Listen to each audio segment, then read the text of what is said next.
Hi Libras, this week we are starting Mercury Retrograde. It's our first one of 2022. It's in Gemini and it's lasting until the 4th of June.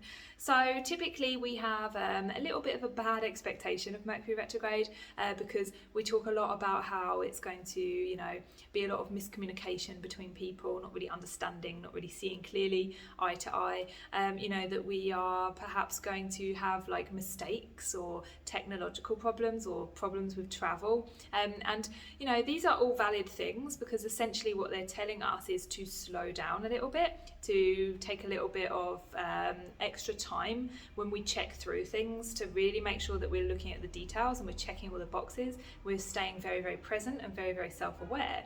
So this actually can be a very powerful meditative time at Mercury retrograde because we are having to be really aware of ourselves. We are having to really kind of like look at ourselves and say, what am I doing right now? Is this quite right? Is this going to help me or is this going to hinder me? And so from this week, you might find yourself just kind of going a little bit more within and just kind of observing yourself a little bit more, which can be very, very powerful.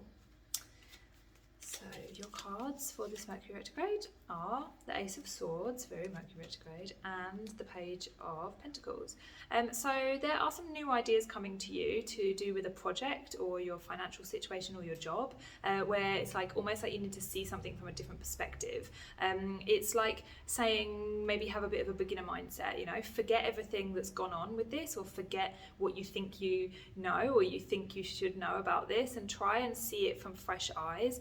The Page of Pentacles is this kind of beginner energy, and the Ace of Swords being a new perspective, a new mindset, is really suggesting that if you kind of take a step back and look at things objectively, you might see a better route for yourself. So let me know if that resonated. Otherwise, you can read the blog or book a reading from the links below and have a fabulous first week of Mercury retrograde.